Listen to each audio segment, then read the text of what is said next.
Hello, this is another edition of the MSP Initiative Live. Today is the 25th of April, and the year is just on fire, guys. It is just really, before you know it, we're going to be in June. It's going to be summertime. Everybody's going to be, out and about and, on vacations. But before we get to there, we definitely have some time to catch up on some things. Let's just do some general housekeeping, and then we will get into the good stuff. So mspinitiative.com, this and every other session we've ever done will be under the sessions tab. So feel free to check the video or podcast format here. We have our MSP Community Minds events coming up in Denver in August. We'll be bringing different speakers from around the industry to help workshop you through ideas, more than just going through a PowerPoint presentation and then you walking away with a list of things that, let's face it, you never do. So we're switching it up, totally free for MSPs to join us, and we encourage you to go to mspinitiative.com, click on Community Minds, and go ahead and register for Denver. We have multiple block parties set up for this year. One's coming up in a couple of weeks here in Prague for the Enable event. Yes, if I have never been to Prague, this will be my first time, but if you happen to be in the European sector, if you would, and want to join us, feel free to just click on MSP Block Party Prague. We have another one in Europe coming up at the end of June, which is the DattoCon Dublin event. It's actually just over in Dublin to check out our party venue. So that's going to be a good one. We have our MSP Community Boat Party. This is in conjunction with the Taylor Business Group Big Conference. We have, or if you just happen to be in Fort Lauderdale area, come and join us. We also have a DattoCon Miami event coming, which for some reason isn't listed. So if you're going to the US DattoCon event in Miami, feel free to join us. And lastly is our, end of year block party. And yes, we will have a new band. Last year we had the All American Rejects, and it was spectacular, even though it was in the middle of hurricane force winds. We will be bringing you a new radio recognizable band, and feel free to check back in, because we'll give you hints as we get closer towards announcing something. Lastly, second to last, we have community offers, and we'll have a few more popping up here under the offers page. And then there's our industry calendar if you wanted to follow kind of like what's happening in and around MSP land and exactly what's going on for you to plan your calendars accordingly. So all of that is at mspinitiative.com. Otherwise, welcome to the show today. Our guest speaker today is another George, two Georges for the price of one. George Smith from Augmentt. But before we get into your company, George, how are you doing today? I'm good, George. I feel like there's going to be, I wonder how many times we'll say George in this conversation, but yeah. Be like, is it George, this George or that George? I don't know. Yeah. But doing well. So you had some safe travels then back from over in the Emerald Isle? Yeah, well, it was my first time taking Aer Lingus. It will be my last time taking Aer Lingus. It wasn't good. I mean, I got there, I didn't quite make it back. I had to make alternative arrangements. So I love when, after you can't get onto a plane and after you call in and told that you can't speak to a manager, you get a text message on your phone saying, hey, our check-in system was broken. Sorry. Hopefully that wasn't an inconvenience. Yes, it was an inconvenience. Yes, I had to work really hard to find another way home, pay extra money, go through a bunch of, changes. Not good. But hey, I did definitely make it to Dublin, which, by the way, was very alive, and it was pretty good weather, which was good. And I know that sometimes you don't always get good weather in that part of the world, but very excited for that Dublin event in June. I think our venue is going to be pretty memorable. And then I was able to spend some time with the guys over at Network Group. So they had their annual awards gala. I don't know why we really don't have black tie events here on the US side. I don't know why, but it was cool.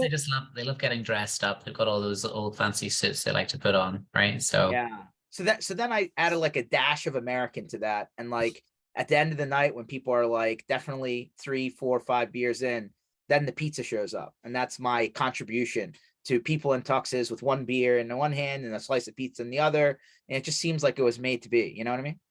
Yeah, and just a little bit of pizza sauce on their very nice white shirt. Of course, because like that's how it goes, right? If you're not spilling stuff on yourself, then you probably aren't doing it right, right? That's it. That's it. Let me ask you this though, George. Did you get a good pint of Guinness while you were in Dublin? Did you try it? Did you notice a I difference? did. I did. It was definitely fresh. There's no question about that. But like, you definitely should plan your Guinness drinking around, in between meals, because it'll fill you up for sure. Sure does.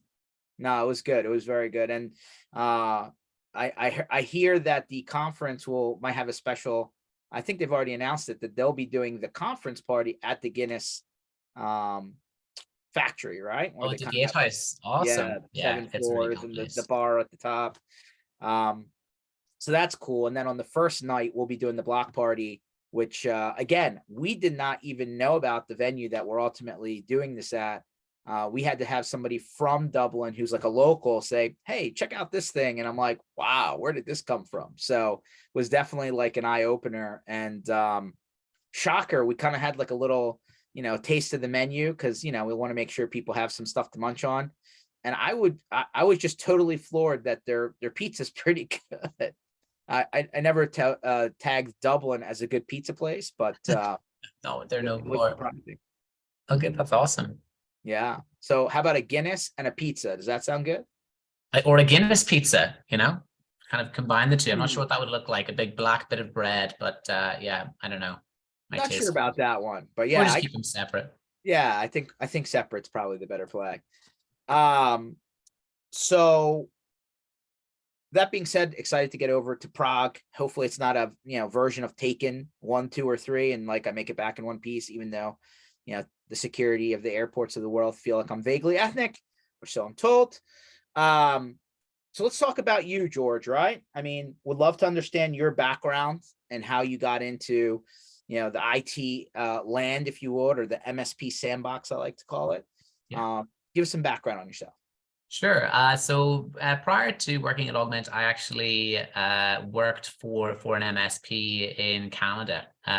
So I'm kind of familiar with some of the day-to-day challenges that MSPs go through, and we specifically actually focus on healthcare as well, which was a unique challenge in itself, because for anybody else who works in the healthcare sector, that a lot of the doctors, the folks there, they're not traditionally technical people, but they like things done a particular way, and so there's some teething processes and educational meetings that you need to have in order for everyone to get on the same page, so that you can deliver good quality IT services. But that was kind of really in its own little bubble, I would say. I would say that the MSP that I was at didn't really get its feet wet in what this thing we call the channel too much. And then coming to Augmentt kind of really blew the doors open to me to meeting people like yourself, George, other vendors, all sorts of MSPs, not only in North America, but across the globe. And really just diving deeper into managed services, sort of the past, present, and future. Yeah, that's fantastic. I mean, it's amazing. Probably the people that do a lot of events in the sandbox probably don't like the fact that pretty small percentage of the overall, and by the way, the number changes every day. I don't know if it's 80,000 MSPs, 100,000, 150,000. Everybody has a different number for some reason, but it's amazing how small the percentage of the number of global MSPs actually make it out to channel events. Which is definitely interesting and a little bit of a head scratcher, but I guess everybody learns through the screen, right? I like to be an Yeah. in-person guy, but I digress. Let's learn a little bit about your company. Interesting background, because I believe the founder of your company has been around the block for a while. Yeah, they both of them have. Yeah, so the Augmentt it's a Canadian company founded by Gavin Garbutt and Derek Belair. Gavin was the original co-founder of Enable back in 2000, and Derek was his first employee. So these guys have been working in the channel for over 20 years now, and have been working with tens of thousands of MSPs. But the kind of background is there. Back before MSPs even existed, I guess, when folks were still doing break fix, heading out to sites a lot, diagnosing the problem, getting back in the van, getting the part, getting back in the van, coming back to the site, fixing it. Gavin was speaking to a lot of IT consultants at the time, and it was a very sort of, wouldn't it be nice if there was a way you could do things remotely? And so, the world's first remote monitoring and management system was born. And fast forward 20 years, every MSP now uses an RMM. So with Augmentt, it's funny how technology can be quite cyclical. We're seeing a similar trend now with this huge shift of IT very much moving towards the cloud and this explosion of SaaS adoption. We've been, I don't even know how many apps we've kind of used just in our correspondences, George, but we're on Zoom today. We used email, Slack, whatever it is, everyone's using SaaS. But there hasn't really been, I guess, an upgraded set of tools that are allowing MSPs to really manage and secure SaaS and offer that enhanced cybersecurity, specifically with a lens through cloud applications. So that's what we're all about at Augmentt. It's really interesting. Yeah, I mean, I would definitely agree with you that most RMMs have really been geared towards infrastructure you control, right? When it comes to SaaS, when you don't really have that level of access and everything's done via web apps and APIs and stuff like that, a little bit harder to get your hands around. And let's face it, you just assume things are being done. But as we've realized, if you read real deep into the fine print, maybe not so much, right? Somebody had pointed out to me the other day that QuickBooks Online doesn't back itself up. So if there's an outage at QuickBooks, then oops, you lost your data. And I was like, that's not good. And then, of course, we all know Microsoft, well, they actually tell you they don't back it up past a certain point, like you're on your own. And then that's just like the actual data itself, right? Which has value. We all know data, depending on who you're working with and what's in there, is important.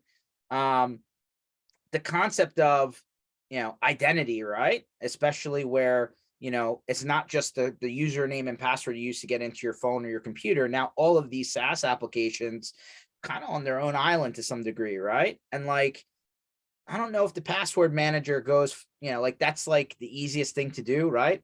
Rely on a password manager and hope that you've randomized your password across all these different SaaS apps. But history tells us, and as far as I'm concerned, there's not the percentage of companies that are being supported by MSPs still are not really adopting that, right? It's a very low percentage. So it's definitely a concern now, right? Because now this third party out there, whoever these SaaS apps are being controlled outside of your, kind of fingers. We don't know what's really happening, right? Until there's a problem or unless somebody specifically asks a question. And yes, there's absolutely an explosion. There's no doubt about that. I mean, just I'm thinking about apps that MSPs use on the regular, right? File sync and share, right? Could be a Dropbox, could be a OneDrive, could be something like that. Obviously email, obviously, all the MSP centric tools, but let's talk about for a second, the tools that the end customers use, right? There's email sending apps for mass emails. There's CRM apps. There's, them logging into third-party sites for things like credit card bills and, finance and sales, right? And marketing, design, all that stuff. And then even within the certain verticals, I'll pick on dentists because we're able to see a lot of that. Dentists have some weird apps that nobody else uses, right? But everything you're saying is true, George, is just it's MSPs have kind of lost visibility into what's happening. And unfortunately, in this modern hybrid work from home world, a lot of the times the customer is actually dictating now the direction of IT because they're able to sign up to whatever they want. But they're not really thinking about the big picture. And, I'll give you a specific example. At Augmentt, we're able to provide you with a list of all the SaaS applications that folks are using. So it really positions you, the MSP, as that authority on IT and to have those conversations around risk, around cost, around productivity. But a key example would be something like, we know there's apps out there that get breached all the time. We'll pick on something like Canva, just as something everybody knows. Canva gets breached. Pardon? It's pretty popular. Yeah. Yeah. So Canva gets breached. MSP says to their client, listen, Canva's been breached. So, just be aware that that's a risk. We might have to do some work around that. And the end customer's like, well, we don't use Canva. And it's like, well, are you sure? Do you know for a fact that no one at your 30-person organization hasn't signed up for a Canva account? Because they're not trying to be malicious. They just want to be able to easily design things. They want to do their job better. They want to be more efficient. So that's question number one. Question number two, you already spoke about randomizing passwords, using password managers. Those are great tools, and it's a great first step, but are people actually using it? And so the second question becomes, okay, if they're using it, are they using their corporate email and it's that same password with the capital letter at the start and the exclamation mark at the end? Because, oh, we've got to have it this length and it's got to have, you know, a capital letter and a figure. Well, we kind of know that's what people go to, right?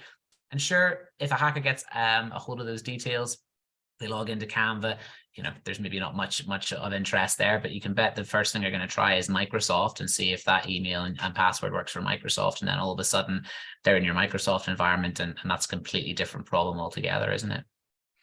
It's amazing. We call it the low hanging fruit problem, right? Like, yes, because people have very, little imagination on their passwords, right? Especially if they keep using them in very simple variations across many apps, right? Like, it's just very interesting to me that PayPal doesn't even ask you to put MFA on. You actually have to go and specifically enable that separately.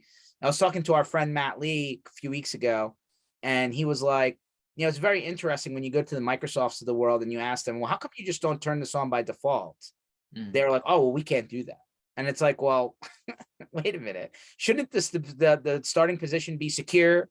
And then you have to like weaken the security rather than the other way around? Just doesn't seem to be the case.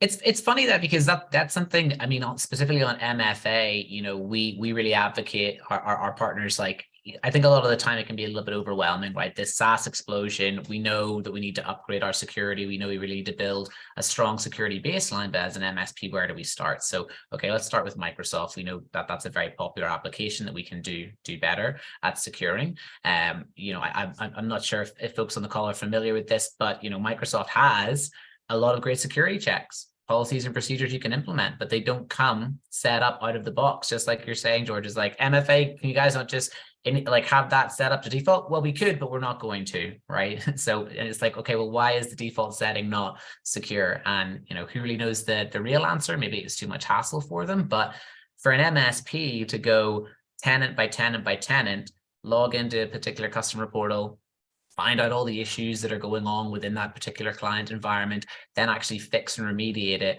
log out, clear the cache, do the same thing for tenant number 2, different set of employees, different set of users and problems, work it out again, go through and the Microsoft portal, for anyone who's been there, will know how convoluted and complex it can be. It's like a labyrinth in there. Again, log out, clear cache. By the time you've got to your 5th client, your Microsoft client, it's Wednesday already, and you probably need to go back to the first guy that you looked at to make sure that everything is still set up as it should be. Everything's green and looking okay. So at Augmentt, with that's really what we do. We're helping simplify that by pulling all that information into a multi-tenant portal, so it's very easy to identify the risk, get your roadmap of what you need to do, and then actually remediate against it.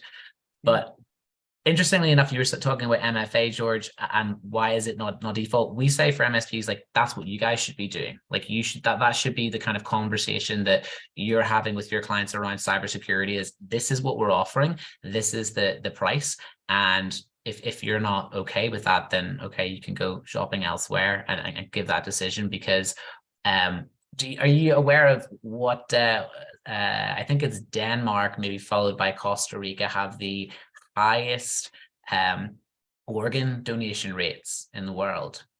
And do you know why that is? Is that legal or illegal? No, like legal, like sanctioned, approved organ donation. Nobody's gonna like disappear me. I wake up in a bath with yeah. No. That might be a couple of other South American countries, maybe, but not Denmark, or, well, Denmark's Europe, but Costa Rica.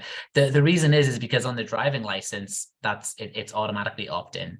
So they're not forcing you to do it. They're just saying, if you don't want to be an organ donor, you got to go through the administrative process of removing yourself. And so a lot of people, because human beings, hate anything that's going to take time and a little bit of effort, it's like, I'll just leave it. It's fine. People can have whatever they want after.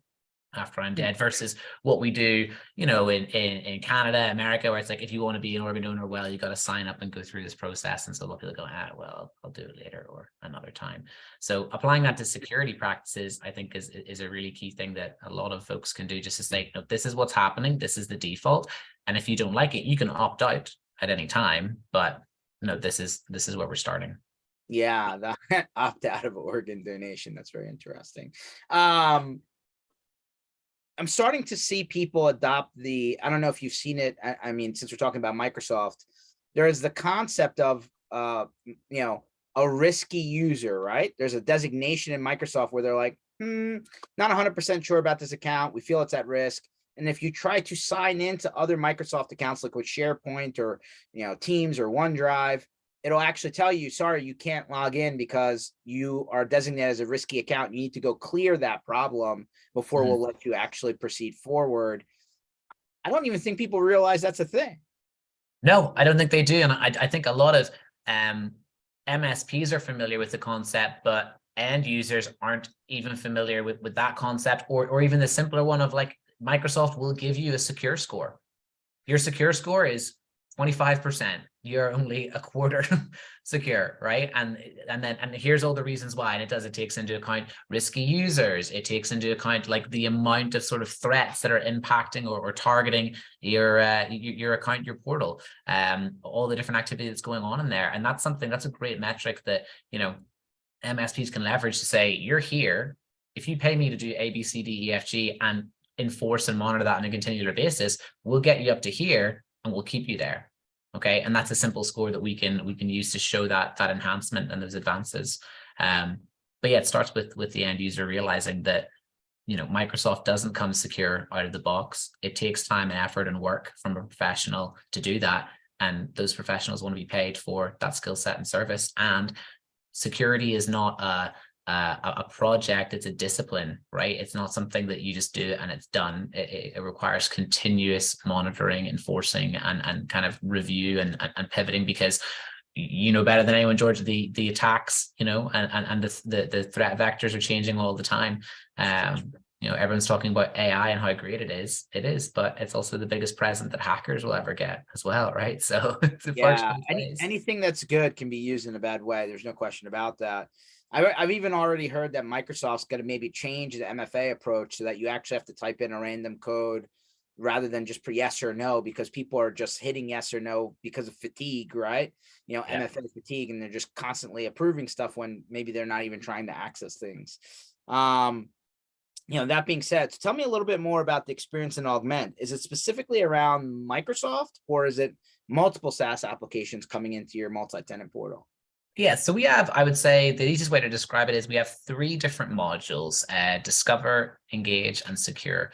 In a nutshell, Discover is sort of the wide net. It's all about shadow IT. So Discover is that module that will give you a full list of all the cloud applications that your customers are using. So you can build that report, you can filter it and categorize it, so you can even get right down to the user level. So as per your point, George, if there's a particular risky user, maybe it's a sales or marketing person who's always signing up for things they shouldn't be, maybe it's Brad on the call here, you can generate a report specifically designated to Brad and say, did you know that Brad is using Dropbox as well as a North Korean file sharing app, and he's on it every other day? Let's talk about that and investigate it further. So it's really the visibility piece. Engage is our second module. In a nutshell, it is for Microsoft and Google, and it's just making life easy for your technicians and your non-technical staff. Simply put, whenever you know, a common ticket comes in, I'm talking things like password reset, onboarding, offboarding, license management, turning on MFA, blocking sign in, you know, 80% of the most common tickets that come in, tick the user, click that button, done in Augmentt.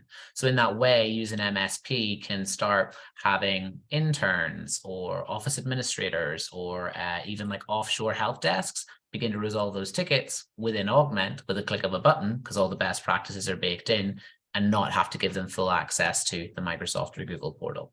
So that's module number 2. Module 3 is our most popular one. It is the Secure module, and it's that deep dive into Microsoft. So it's all about simplifying Microsoft security. What I was saying earlier about going tenant by tenant, I mean, it's just so cumbersome. And the reality is that a lot of MSPs aren't doing it. Or if they do it, they kind of one and done it and then don't really check in on it or monitor or enforce it. And so Secure is giving you that multi-tenancy and a nice clean user interface so that you can actually start just better increasing Microsoft security and it not being such a pain in the butt to do. Yeah, the ongoing part for sure is true, right? Like, hey, they onboard a new client for the first time, whether they already had an existing Microsoft tenant or not. They'll go through their checklists and run their scripts and like automate, as much as they can to get them to where they hope they need to stay. And then like time goes on, right? And a couple of things happens. One, users press buttons they shouldn't. That happens all the time.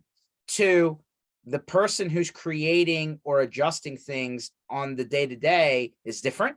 And so everybody's doing it in a different way. And then all of a sudden there's no standardization. And then, fast forward, there's an issue or you have to like, go through some sort of compliance check and you find out that it didn't stay the way that you started, right? I mean, like that's pretty regular, I would think.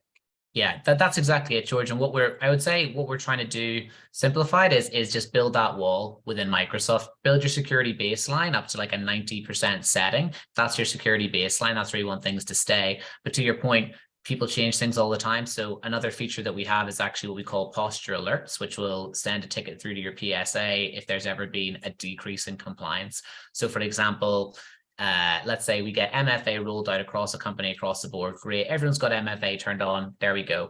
That's unfortunately where a lot of MSPs stop. But the reality is things change. But you don't want to have to keep checking manually every day. So if someone does turn off MFA, or another good example is a new user starts and doesn't get MFA set up, well, Augmentt will actually alert you to say, there's been a decrease in compliance. It's actually around user MFA. This person doesn't have it on. Go fix it, and you can actually then set it up within Augmentt as well. So, this is a true story that we had as well with a technician. You just talking about process and standardization. Help desk technician, got a call from a CEO of a company who was livid that MFA was turned on. He didn't really understand, the benefit of it. Why are the CEOs always against MFA? Go ahead. Yeah, well, it's taking this because it's time, right? It's taking time, and they want it now, and blah blah blah. So he was freaking. I was just like, I don't care what this is. Like, you need to remove it, like right now. Like, I'm in a meeting, and this is slowing things down. Da, da, da, da. So L1, technician does exactly as he's told because he wants to provide good customer service. Removes MFA for that CEO, but that's not documented or logged anywhere. So all of a sudden now, as of a Wednesday afternoon, the CEO of one of their top clients now doesn't have MFA and nobody knows about it, right? So it's really that piece of coming back to like monitoring and enforcing once you set things up is critical in cybersecurity best practices. Yeah, that's very interesting. And once you start getting down certain verticals, the reporting part's super important, right? Like you need to be able to prove, that these things were on in a set period of time. And I think, that's where people fall down usually, right? Like unless you're specifically going and capturing things on the regular, that reporting doesn't exist. And then all of a sudden, when you're challenged for it, you can't actually provide that. So that's definitely a concern. So like, so the concept around the company and what the platform does is actually pretty good. I mean, because quite frankly, every MSP struggles with this. Now, how they attack it may be different, but I'm going to go back to the whole, remember I said earlier, hey, password, kind of managers are not very well adopted within the customers of MSPs. This is probably a very low percentage on MSPs that have a continuous answer for this. Yeah, I think it just comes back to being like proactive, right? And that's really what we're focused on. There's a lot of great tools out there that will let you know when something bad has happened, but unfortunately it's already happened, right? So that's why we kind of come back to that analogy of like, we're building the wall. Like if you have a burglar alarm in your house, great. You're going to be notified whenever someone's broken in. What we're trying to do is equip your house with a floodlight, a guard dog, a fence, make sure the door is locked, the curtains are drawn, and then, kind of educate your kids as well to not answer the door to strangers. Okay. So that whenever that burglar alarm goes off, that it's actually a genuine threat and concern. And it's not like, I don't know, your dog or cat walking past or your kid playing with something that that you shouldn't, right? So just trying to make it easy for MSPs to, like I say, build that security baseline and start with Microsoft, and within Microsoft, start with MFA, right? And build your way from there. Like the best time. What's that phrase about the oak tree? Like the best time to plant an oak tree was yesterday. The second best is today. So just start. And at Augmentt, because our founders come from Enable, and because they've been working in the channel so long, they're very familiar with how MSPs like to do business. So we make the product available. You get a full NFR for free. We actually have a limited time offer where you can get free licenses. So there's no cost for entry. Just use the product and see the benefit it can provide to you and the money you can make from it. Monthly billing and a full go-to-market and complimentary onboarding program. So, why not? Yeah, I mean, sounds like you made it to the point where it's, definitely worth taking a look at. I mean, it's curious, right? So you've been now bouncing around now that you've been on the vendor side of the aisle, right? I'm still wondering how many people don't, like they're doing the bare minimum, so to say, right? Like, this, whether it's the 80 or 150,000 MSPs worldwide. I mean, are you still running into, the conversations where, people are like, hey, they just need it for email, right? They're just doing the bare minimum. They're just doing it for OneDrive. They're still kind of leaning away from the cloud. Do you still hear a lot of that, or is it really the other direction? I think it's a good question. I think it's a mixed bag, right? We see differences with MSP's approach in terms of geography, where they are in the world, in terms of size. These sort of larger, sophisticated MSPs versus the 1, 2, 3, 4-man shops. But I mean, realistically, George, like anyone who's not paying attention to the fact that cybersecurity is where the future is, and things like compliance, like I would say the buzzword of last year was cybersecurity. The buzzword of 2023 will be compliance. And if you're an MSP that's not going to really focus on helping manage risk and secure your clients, and you still think that the network is going to be a big source of income for you, and still selling hardware like servers, switchers, and routers, like the stats are out there from Gartner, like those guys are going to become obsolete in the next few years. So it really is about focusing on security, whether you want to specialize in SaaS or be more consultative, or continue to specialize in infrastructure. But MSPs are going to have to become much better at security and kind of walk that walk as well as talk the talk for their clients. 100%. No, I still think, to your point when we started off this call, the traditional RMM, some of them have tried to integrate into things like Intune, right? Like where they're trying to hook in via API to like the back end of Microsoft, but it doesn't feel like SaaS is their primary focus. And I would argue that the tool that goes out and finds out what your customer is actually using, which is actually an interesting conversation for a second. How do you know if, like, are you just looking at their browser history, or you go to their credit card bill? How do you figure out what they're using?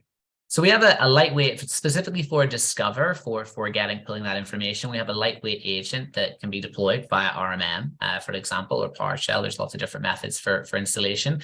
But what it's doing, George, is it's parsing out the web traffic of that particular user and setting that against our database of over 22,000 different SaaS applications. So Augmentt has one of the largest SaaS databases in the world. And to be clear, what we're doing is we're really just interested in cloud applications. So if someone is on an adult website or a gambling website, we're not pulling that information. We're just giving the list of they're using Asana, Adobe, Slack, Office, Google Drive, whatever. We can then categorize those reports. And because we have the agent, we're actually able to get that granular user information where not only can we see who is using what, we can see how often, and we can also differentiate between if it is the browser version of an application or the desktop. And that's important to understand as well, because if we use the example of a Dropbox or something like that, someone who's used the browser version of Dropbox once in the past 3 months, it's probably fair to assume maybe a client left something there. Because we've all been there, right? Trying to send a video and the email doesn't work. You're like, we all sign up to shadow IT, even though we know it's unsanctioned. That compared to someone who's got Dropbox installed on their company laptop and is using it every other day, like, well, what the heck is going on there? Do they have a second job? Are they stealing corporate information? Like, what are they doing? How much data are they getting? Why are they sharing it?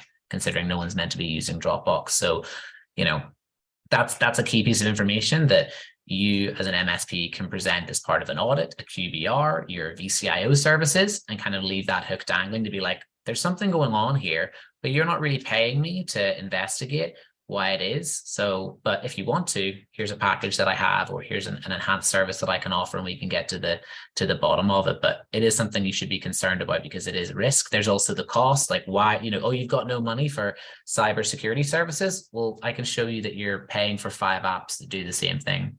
Okay, you've got licenses for Slack, Teams, Zoom, like all these different communication apps. If we strip that down to 2, would you be able to have some money for enhanced cybersecurity services as well?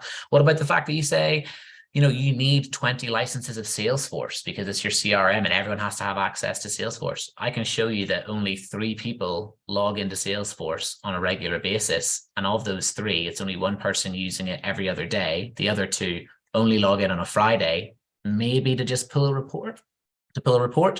Do you actually need 20 licenses of Salesforce? That's a pretty big monthly expense for you that you can, save or repurpose for something else. So information is key. And that kind of line from the Cheshire Cat in Alice in Wonderland, he says, if you don't know where you're going, it doesn't really matter what path you take. The same is true for security. If you don't know what people are using, if you don't know what people have, it doesn't really matter what security protocols you have in place. So a couple of things come to my mind as I'm just hearing you talk. So like obviously Chat GPT and all these other like AI is exploding right now, right? Across all these different new offerings out there. Having, thinking about having somebody do your work for you, well, you just have the robot do it. And I was reading a story about a guy who was working at Verizon, who was like considered one of their top programmers. And like this connection from China kept on coming in, and they thought maybe this was a security thing. No, it was this firm that this guy was outsourcing his work to, VPNing into his work computer, and they were writing the code for him while he was like, not working, right? He would like make it look like he was busy, but in reality, everybody else is doing his work. And then like finally somebody in like corporate IT was like, what is this traffic coming from? And they found out the dude wasn't actually doing the job he was hired to do. And I'm like, I wonder how much of that's actually happening. Yeah, I've heard stories like that as well. I think, with AI and just how, Chat GPT, when it first came out and I was playing around and it blew my mind, and speaking to, it's worrying for sure for a lot of people out there who, do copywriting or different content creation. I kind of was joking around with a partner the other day. They were like, oh, well, we'll do a little blog, and we've got a copywriter and they'll have it done in a couple of weeks. I was like, listen, I got a copywriter too. His name's ChatGPT and he can get it done in 2 minutes. So yeah. Yeah. I wonder how, if people get to the point where they're using this so frequently, I wonder if you're going to start spotting things where you're like, oh, nope, the computer wrote that, not a human being. I have a feeling it's coming. Yeah. I think that'll be the next tool, right? Is like you've got these amazing systems that can quickly generate information, and then you're going to have the actual quality checker or human checker. So I think they already have it at like the school level, right? Where they're like, how much was any of this written by ChatGPT? And they give you a percentage now. So the it teacher, does, because I was going to say, being a teacher right now, unless you go back to like handwritten essays, would be a nightmare, right? Like just homework done. Even there's videos online of like preschoolers doing their times table, and it's not even ChatGPT, it's Alexa. Like, Alexa, what's 4 + 4? And Alexa's like 8, and just writing it down. So it's very interesting times. Like, as you said, like technology can be really good, can also be used for bad as well, right? So yeah, I'm gonna go back to the flashcards and the trying to figure out what it was on the back. yeah. So moving forward, is the plan for your company to get, so obviously you have Google, obviously you have Microsoft, obviously you have this, let's figure out what you're using, which by the way, I think would shock a lot of people. Anytime somebody's done an audit of SaaS apps, there's way more, especially the free trials, right? Where it's like, hey, there's a premium tier. All of a sudden you'll be surprised how many people are using stuff. What's the future look like, right? Is the intention to go deeper into other widely used SaaS apps? Is it specifically around the collaboration apps with Microsoft and Google? paint us the future a little bit. So I think that the future looks like, for lack of a better term, an RMM, but specifically for SaaS. And I think it starts with Microsoft. That's where we're seeing a huge amount of interest and traction, because it's the #1 application used in the world, but it's not fundamentally multi-tenant. Microsoft, let's face it, doesn't really care about MSPs. They every so often they poke their head and go, "Oh, we got this thing," or maybe, but it's not really helpful. Some people talk about Lighthouse, and it does some things, but any conversation I've had with MSPs always goes one of two ways. "Oh, we heard about Microsoft Lighthouse and it kind of does some of those things." "Oh, cool. Are you using Microsoft Lighthouse?" "No." "Okay. Are you using Microsoft?" "Yes." "How is it?" "It's not very good. It's kind of clunky, and it kind of says this thing that it does on the tin, but it doesn't really work as we want it to, because it's not being built, with an MSP in mind." So I would say going deeper on Microsoft is critical for us, and really helping continue to simplify things for MSPs there. But as MSPs continue to adopt what we'll call SaaS services, or managed cloud security services, we'll get a better understanding of the other apps that that people want to manage and secure. Because, George, I don't think any MSP out there wants to become an expert in 45 different SaaS applications that people use. They want to say, "Yep, I'll do your Microsoft." Even today, people are like, "It's either Microsoft or Google," right? They kind of want to focus on one or the other. So understanding what the third and fourth is, maybe it is a QuickBooks, as you mentioned earlier, maybe it's Adobe, maybe it's Slack. We're still trying to work out, based on our existing partners as well as the channel at large, what folks want to see. But right now I have our hands full with really diving deeper and deeper into Microsoft and simplifying that security setup process. It'd be interesting because your app does what the other RMMs don't, understanding what the SaaS app usage is at a kind of macro level. It'd be curious to tell, once you get to a certain critical mass, what the percentages say, right? Is it like, to your point, is it Adobe? Is it Canva? Is it Xero? Is it QuickBooks? I'm sure you're going to start to see trends on the apps that are being used widely versus the one-offs. I'm sure industry specific stuff's going to pop up, right? But if you take all of that stuff and say that's 25%, 75% is still the majority across all industries of the most commonly used ones. So once you get a little bit more, I don't know, history underneath of you, I wonder if you'll be able to really tell us, the community, well, here's the stuff that your system doesn't tell you, right? Here's what's actually happening. Well, I'm glad you brought that up, because that data is our kind of gold dust at the minute, because we're already working with some other large players, because that's the list they want. Based on, we have over 1 million licenses deployed worldwide now, so we've got quite the data set. And yeah, everyone wants to know what the top 10 are, right? So that's our gold dust at the minute. But what smart MSPs are doing, because again, Augmentt's multi-tenant, and you can have that all companies view, is go to all companies, get that entire list of all the SaaS application usage across the MSP's entire IT estate, and then use the toggle to click most popular. And then you can see for yourself, you can see, okay, based on all of the users I've got under management, Microsoft is #1. That makes sense. I do a lot of work with Microsoft.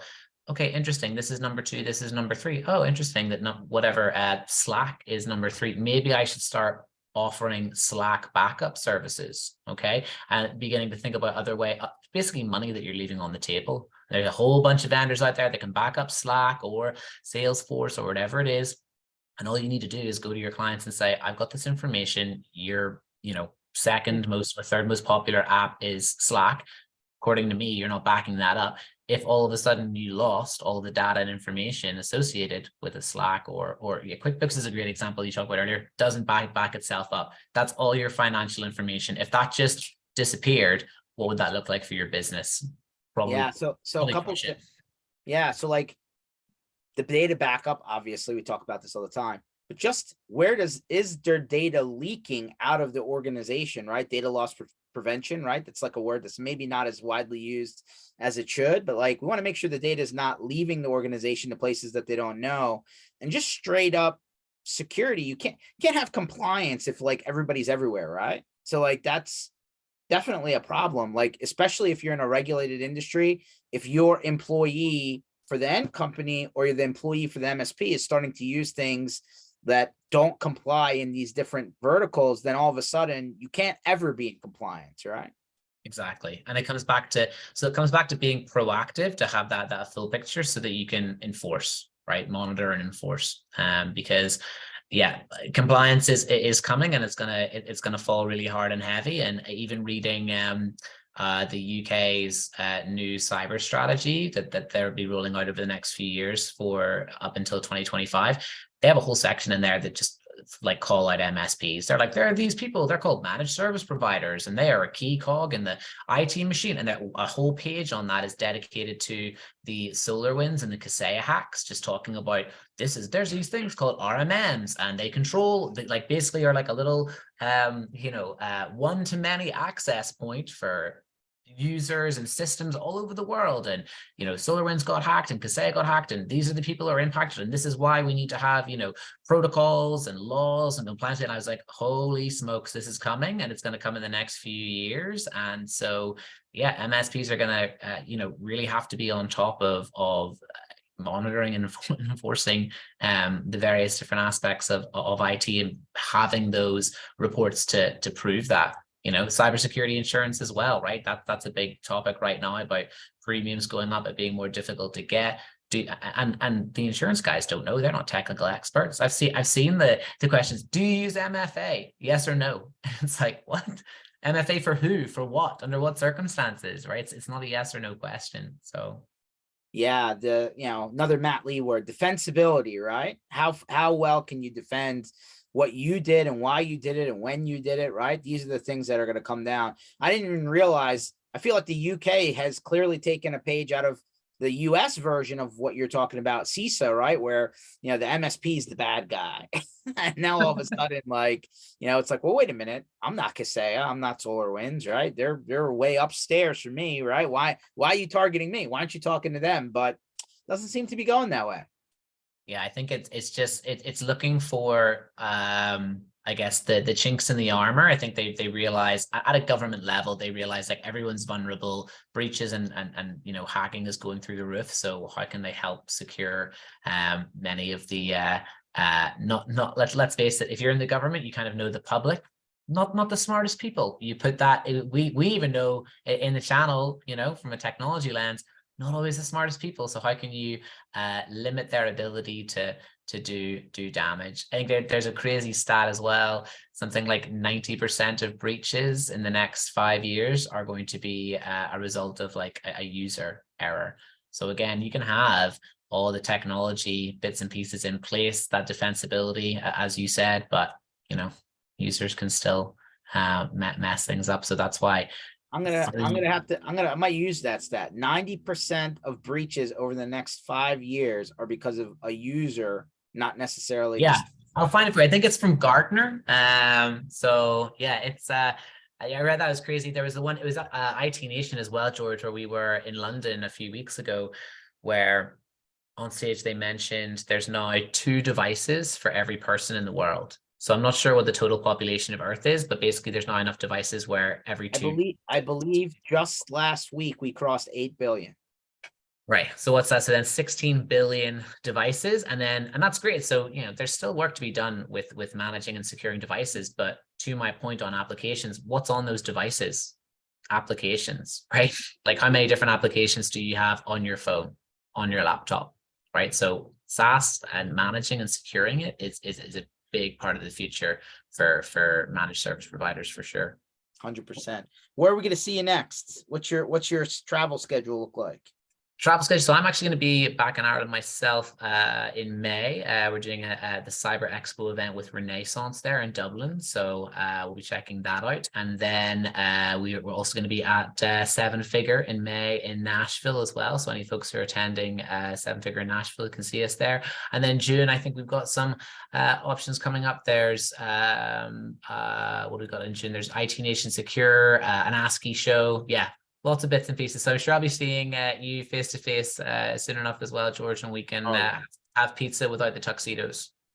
But Guinness, and pizza and Guinness sounds like that's the winner. So where can people find out more about Augmentt, the MSP program at Augmentt, maybe learn more how to like get in and see what it does?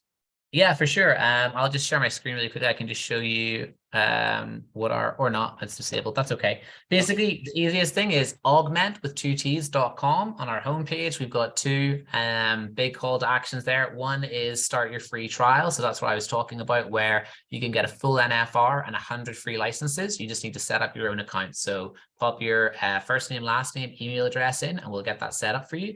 The second option is to also book a demo. So if you want to go in and do a bit of a deep dive with someone on our team, they can show you exactly what that SaaS list looks like. They can show you how simple and easy it is to start configuring the Microsoft checks and policies and then actually monitor and enforce it. That's something we can do as well. For anyone who's maybe not wanting to click either of those two straight off the bat, our YouTube channel is a great source of information as well. So we've got demo videos on there if you don't want to speak to a human being. We've got the Augmentt Minute series as well, which is just little short videos, how-tos on, you know, how to actually use the product as well, and some webinars we've done as well. Awesome. Well, I'm glad to hear that the guys who originally started Enable were like, hey, let's talk about the modern version of what we did back in the day. Definitely a need, and love the fact that you guys come from the MSP kind of pedigree, right? I think people who understand what it feels like to be in the trench usually build better solutions for the community here than coming down from enterprise. I think that's pretty widely agreed on. Yeah. Plus, if you got to learn something from somebody, I mean, somebody with the name George, I approve. I think that's a pretty good idea. Yeah, and that's key point as well. Like, we only work with MSPs, so we don't sell direct to end users. We only work for MSPs. So Augmentt is a platform, sort of, you know, by and for MSPs. 100%. George, thank you for jumping on. Looking forward to, you know, getting that pizza and Guinness with you later on down the line. For anyone else, this session was recorded. It's going to be posted on mspinitiative.com. Now we can rewind and like remember what George said, or when you get into, hey, I want to learn more about this, you can, you know, just reference this webinar. You heard it here, and we're looking forward for you guys to maybe, you know, take you know, a couple of offers here that he's thrown out there, even if it's just for your internal use, right? Check it out, see how it turns on against your internal system. Maybe that'll give you a clue, right? If this does something special, which frankly, I think the number one thing that this will do is save you time. Yeah, I agree. Yeah, definitely saving time, and also better enabling your workforce. We know, I think, that, you know, in the next 10 years, there's going to be this huge gap in demand for technical folks that they just don't exist. I see job descriptions asking for a cybersecurity expert with 10 years experience. And I'm like, okay, so in 2013 is when you would need to start. I'm pretty sure cybersecurity didn't even exist as a term then. So having a platform that makes it easy for, you know, your L1 technicians or non-technical people to kind of get a basic understanding of what's going on to enable them and also help your clients is going to be critical moving forward. 100% agree. George, thanks for joining. For everyone else, catch you on the next one. Thanks, George. All right. See ya.